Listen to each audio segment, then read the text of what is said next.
amalan yang nak ditunjukkan oleh Al-Quran kepada kita semua. Lilladzina ahsanu minhum wattaqau ajrun azim. Untuk orang-orang yang telah berbuat baik di antara mereka dan yang bertakwa, ada balasan yang amat besar menanti mereka. Ajrun azim, ganjaran yang Allah janjikan kepada mereka. Itu sifat yang pertama, iaitu akan sentiasa menyahut seruan dalam keadaan apa sekalipun, dalam keadaan petih, dalam keadaan penat, dalam keadaan ngantuk, dalam keadaan luka yang masih belum berubat lagi. Dan memang Allah SWT sengaja biarkan mereka balik dan bangkit semula. Itu satu. Bila kita cakap pasal perang Uhud ini, golongan yang ataupun kelompok yang kedua yang layak untuk ditemui oleh para syuhada untuk beritahu pada dia alla khaufun 'alaihim wa lahum yahzanun ini, yang kedua, alladzina qala lahumun nas, yang apabila diberitahukan kepada mereka bahawa sungguhnya innan nasa qad jama'u lakum, sungguhnya manusia sedang berhimpun untuk mengerjakan kamu. Ayat ini adalah merupakan menggambarkan cerita para sahabat yang ketika setahun selepas berlaku cabar-mencabar antara Abu Sufyan dengan mereka, dengan Nabi SAW dan para sahabat, maka apabila genap setahun, maka Abu Jahal teringat akan tarikh pertemuan itu di Badar, dan sahabat-sahabat di Madinah teringat pada tarikh pertemuan itu di Badar. Kedua-duanya teringat. Para sahabat menepati janji. Abu Sufyan ketika itu dia terfikir, ketika ini Madinah, ketika ini Mekah dalam keadaan mereka baru balik daripada perniagaan, sebab musim perniagaan sedang rancak, dan kalau mereka pergi serang, pergi perang rugi, dia kata. Abu Sufyan berat nak pergi.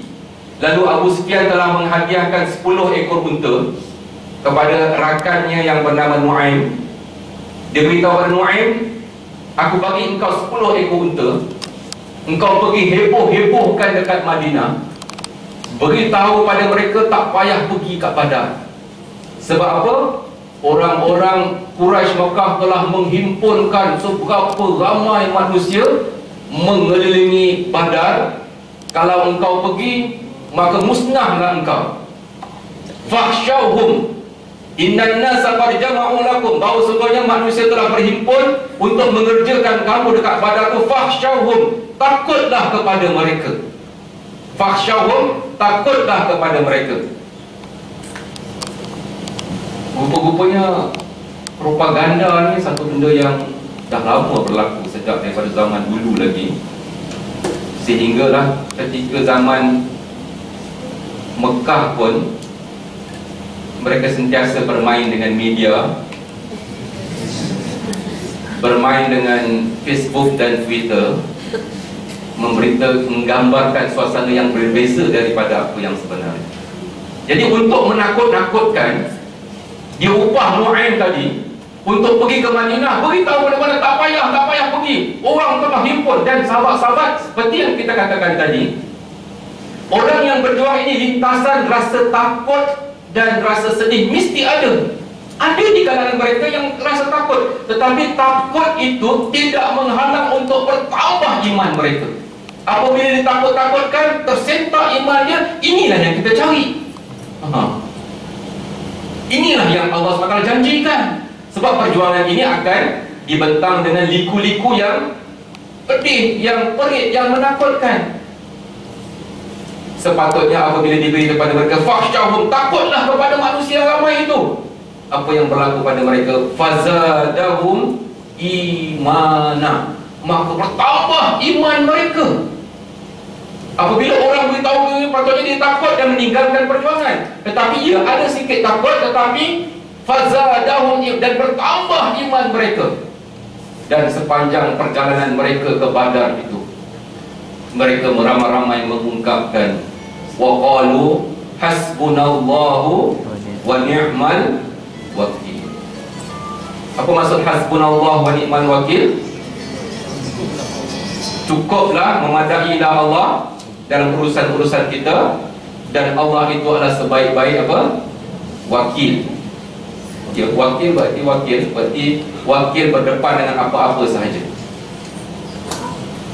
Sepanjang perjalanan mereka menyebutkan apa? Hasbunallah wa ni'mal.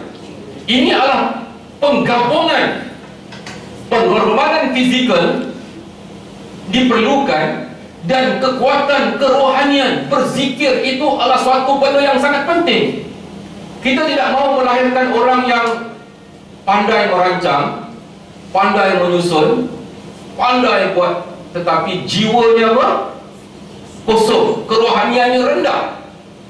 Ya, kita nak pengorbanan dan perancangan, penyusunan ada, keberanian pun ada, dan waktu yang sama kekuatan kerohanian dengan melafazkan penyerahan sepenuhnya pada Allah SWT selepas merancang dan menyusun. Dan sepanjang dia berzikir, itulah Allah beri kekuatan. Jangan lupa perkataan yang sama ini juga dilafazkan oleh sekurang-kurangnya 2 Nabi. Nabi yang pertama disebutkan dengan jelas dalam Sahih Bukhari, bahawa ketika Nabi Ibrahim nak dicampakkan ke dalam api, Nabi Ibrahim mengungkapkan benda yang sama, cuma ganti namanya tadi. Yang ini hasbuna, kami, kita. Yang Nabi Ibrahim sebab dia seorang-seorang dalam api, ketika dicampakkan dia mengungkapkan apa? Hasbiyallah wa ni'mal wakil. Benda yang sama. Ketika dia nak dicampakkan dalam api, dia sebut hasbiyallah wa ni'mal wakil. Bayangkan ketika itu api sedang menggunung tinggi, Nabi Ibrahim akan dicampakkan ke dalam api, yang akhirnya Allah ya nakuni bardan wa salaman ala Ibrahim. Ketika itu Nabi Ibrahim tak tahu yang Allah akan lafazkan benda itu, minta api supaya tidak panas, tapi Nabi Ibrahim sentiasa menggunakan hasbi Allah, memadailah bagiku Allah, dan dialah sebaik-baik wakil. Dan Nabi Ibrahim melafazkan dengan begitu banyak. Dan begitu juga Nabi Musa alaihissalam melafazkan benda yang bersama dengan kaumnya ketika dia meninggalkan Mesir, dikejar oleh Fir'aun, dan Allah SWT dengan zikir inilah telah membelah lautan itu dan menyebabkan Nabi Musa selamat, dan akhirnya lautan itu bercantum, menyebabkan kematian Fir'aun dan pengikut-pengikutnya. Berarti perjuangan ini mesti digabungkan dengan fikrah yang jelas, pembentukan iman yang tinggi, akhlak yang mulia, dan pada waktu yang sama perancangan dan penyusunan. Dan tidak boleh dinafikan kekuatan kerohanian dengan memperbanyakkan berzikir, dan antaranya menyerahkan diri pada Allah Subhanahu wa Ta'ala. Sekurang-kurangnya kita melihat 3 peristiwa: Nabi Ibrahim, Nabi Musa, dan Nabi Muhammad SAW bersama sahabatnya dalam peperangan Badar Sughra. Jadi disebut dengan betul peperangan Badar Sughra ini, bukan Badar Kubra yang berlaku pada 17 Ramadan itu. Dan perang yang pertama, Badar Sughra ini ialah perang yang tak jadi perang sebenarnya. Kerana sahabat-sahabat tadi mengungkapkan hasbunallah wa ni'mal wakil, rupa-rupanya pergi ke Badar. Badar itu kosong daripada tentera-tentera Quraisy. Sebab itu adalah propaganda. Mereka ketika sampai berita itu, mereka tak sangka yang itu propaganda. Sebab tu rasa takut dan bimbang itu ada. Tetapi mereka terus tawajuh pada Allah, seolah-olah akan bertemu dengan musuh. Aku serahkan kepada, rupa-rupanya Allah dah tahu tak ada musuh pun kat situ. Dahsyatnya yang ada siapa? Kerana Badar itulah kawasan perjalanan orang berniaga. Ketika dia tunggu mana musuh dah janji tak datang, tengok orang niaga lalu. Lalu mereka ambil kesempatan, beli barang-barang itu dan jual balik. Di situ juga mendapat keuntungan berlipat kali ganda. Sebab itu pertemuan antara orang selatan dan orang utara. Kita baca di ila fi Quraisy, ila fihim rihlat asyita wasayf. Dan mereka bertemu kat situ. Dalam tak sampai hantar barang kat sana, mereka dah beli. Mereka jadikan situ jadi apa? Checkpoint untuk niaga. Atas angin untuk fanqalabu bi ni'matin minallahi wa fadlillah, yang sesumsu ayat yang berikut. Ini semata-mata kerana mengungkapkan kalimah apa? Mari ramai-ramai kita ungkapkan. Dan sebelum kita ungkapkan, kita tengoklah apa makna dia. Ayo kita akan berzikir dulu ramai-ramai. Hasbunallah wa ni'mal wakil, hasbunallah wa ni'mal wakil, Hasbunallah wa ni'mal wakil. Hasbunallah wa ni'mal wakil. Hasbunallah wa ni'mal wakil. Hasbunallah wa ni'mal wakil. Hasbunallah wa ni'mal wakil. Hasbunallah wa ni'mal wakil. Hasbunallah wa ni'mal wakil. Hasbunallah wa ni'mal wakil. Ada beberapa ulama-ulama tafsir mengatakan oleh kerana digambarkan bahawa Nabi Musa terlepas daripada Fir'aun itu dan melafazkan kalimah ini. Ini ulama-ulama tafsir yang sebutnya. Dan dia cuba mencantumkan dengan peristiwa Ashura yang akan sama-sama kita lalui. Ketika Madinah sibuk seperti ada perayaan, dan bila Nabi tanya mereka sedang berpuasa, orang ahli Alkitab sedang berpuasa, dan Nabi SAW bertanya dalam Sahih Bukhari dan Muslim, Nabi SAW bertanya apa yang mereka gembirakan sehingga mereka berpuasa. Lalu orang-orang ahli Alkitab mengatakan bahawa mereka ini berpuasa kerana Nabi mereka iaitu Nabi Musa selamat daripada Fir'aun pada 10 Muharram, dikatakan begitu. Dan Nabi mengatakan kami lebih berhak lagi. Jadi setengah-setengah ulama, saya katakan tadi, mereka mengatakan ketika bulan Muharram inilah lebihkan membaca Hasbi Allah wa ni'mal wakil ataupun Hasbunallah wa ni'mal. Dia tidak ada dalil yang direct seperti itu, tapi berdasarkan kepada pentafsiran, berdasarkan kepada melihat apa yang diamalkan oleh beberapa ulama-ulama dalam melihat itu. Jadi tidak rugi untuk kita sama-sama membayangkan kalimah inilah yang pernah disebutkan oleh Nabi Ibrahim, kalimah inilah yang pernah disebutkan oleh Nabi Musa alaihissalam, dan kalimah ini yang pernah disebut oleh Nabi SAW, dan banyak sejarah-sejarah yang menggambarkannya. Perkataan Hasbunallah ini kalau kita perhatikan dalam kitab tafsir, Hasbunallah membawa maksud kafinallah, berarti Allah SWT lah yang akan mencukupkan. Allah SWT yang akan mencukupkan buat kita, menyempurnakan keperluan-keperluan kita. Jadi bila kita kata Hasbunallah, seolah-olah dalam bahasa yang mudah memadailah Allah, mencukupkan, menguruskan keperluan-keperluan kita. Hasbunallah. Dan wa ni'mal wakil, Qurtubi mengatakan ni'mal hafil, dialah yang akan memelihara dan mempertahankan. Sebaik-baik pemelihara, sebaik-baik penjaga ialah Allah SWT. Jadi seolah-olah bila kita melafazkan Hasbunallah, memadailah Allah ketika kita berdepan dengan apa juga cabaran, dan kita kata dialah sebaik-baik pemelihara dan sebaik-baik penjaga kepada kita. Jadi lintaskanlah dengan apa juga sekalipun ketika kita berzikir. Dan saya mencadangkan apabila kita berzikir, target bilangan-bilangan yang tertentu, 100 kali ke, bilangan-bilangan yang kita katakan zikron kathira, zikir yang banyak, dengan kita mengulang-ulang, antaranya dalam keadaan kita memahami dan mendengar tafsir pada malam ini, dan juga kita mendengar kisah Nabi Musa membaca kalimah ini, dan kisah itu berlaku pada 10 Muharram dan kita berada pada bulan Muharram. Maka ya, kita mengambil kesempatan berdasarkan tempat rasional yang diberikan tadi, kita lebihkan zikir ini supaya sekurang-kurangnya kita dapat membayangkan zikir inilah zikir yang boleh merapatkan kita dengan Allah, kerana maknanya seolah-olah kita menyerahkan segala-galanya kepada Allah Subhanahu wa ta'ala. Dan berkata Imam Al-Qurtubi mengatakan bahawa apabila seseorang itu fawwadu umurahum ilaih, apabila seseorang itu menyerahkan segala urusannya, dengan dia mengatakan Hasbunallah wa ni'mal, menyerahkan segala urusannya kepada Allah SWT, wa'tamadu bi qulubihim, dan dia dengan hati dia berpegang dengan penuh kuat penyerahan diri pada Allah SWT itu, a'tahum minal jaza arba'ati ma'an, Allah SWT akan kurniakan kepada dia 4 perkara.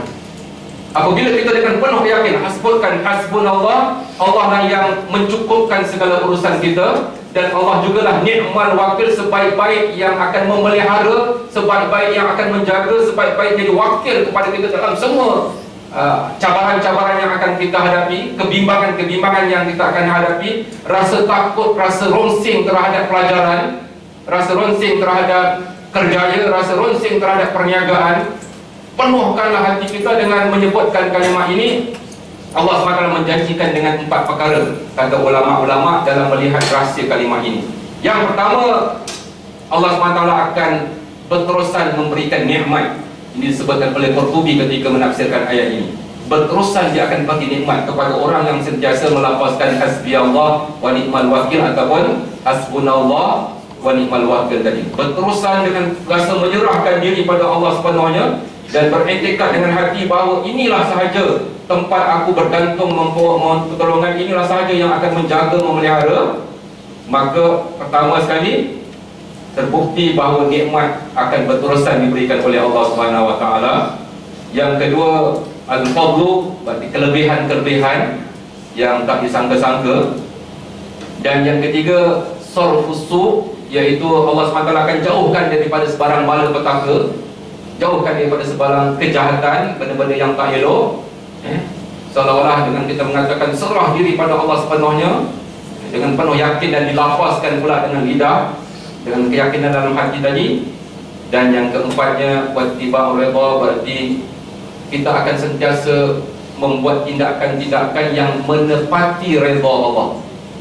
Dalam kehidupan kita ini banyak pilihan-pilihan kita, keputusan-keputusan yang kita nak buat, nak pergi tak pergi, nak beli tak beli, nak jual tak jual, nak terima tak terima, bermacam-macam decision yang kita nak buat. Tetapi bila kita berterusan mengungkapkan kalimah hasbunallah wa ni'mal wakil ini, kita akan mudah memilih sesuatu yang Allah redai, sesuatu yang tepat.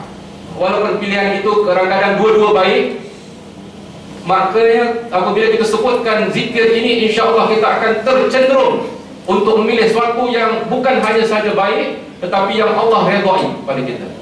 Ini yang disebutkan oleh Imam Qurtubi ketika menafsirkan ayat ini.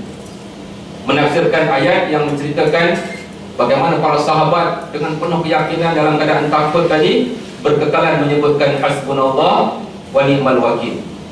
Dan ayat yang seterusnya, Fangqalabu, ayat yang 174, Fangqalabu bi ni'matin minallah, maka kembalilah mereka daripada Badar itu dengan nikmat-nikmat daripada Allah, wa fadlin lam yamsaskum su, dan harta-harta barang-barang dagangan yang belum tercemar lagi.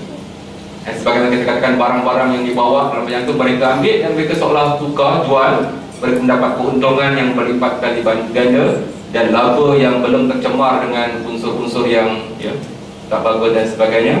Wattaba'u ridwanallah, dan mereka ini sentiasa mengikut keredaan Allah Subhanahu Wa Taala.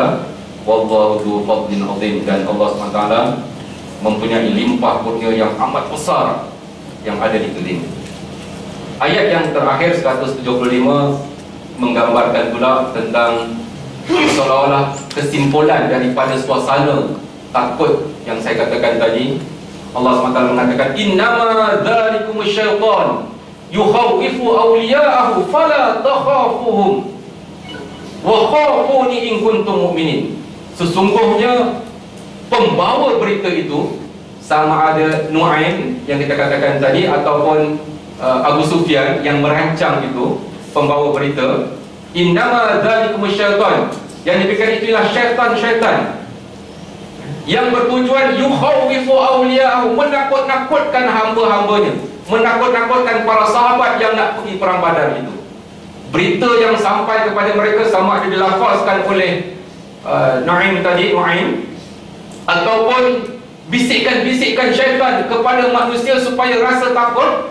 Dan Allah SWT seolah mengesahkan kat sini bahawa sesungguhnya pembawa berita itu adalah bukan syaitan-syaitan yukhawwifu awliya'ahu, yang menakut-nakutkan wali-waliku, pahlawan-pahlawanku, penyokong-penyokongku, pendukung-pendukung agama ini. Dan Allah kata, fala takhafuhum, janganlah kamu takut kepada mereka, wa khafuni, dan takutlah pada aku. Lihat ayat ini bagaimana disebutkan kataan al-khawf diulang 3 kali. Di sini sifat syaitan dan juga orang-orang yang bersama dia akan sentiasa apa? Yukhawwifu, menakut-nakutkan. Dan Allah SWT melarang, fala takhafuhum, jangan takut pada mereka. Dan Allah kata pula, fi'il amar ni perintah, wa khafuni, dan takutlah kepadaku, in kuntum, sekiranya kamu benar-benar beriman. Zamakhsyari sekali lagi mengatakan bahawa orang beriman boleh rasa takut, tetapi bila dah berdepan dengan musuh itu, dia tidak akan takut lagi. Kerana dia benar-benar beriman.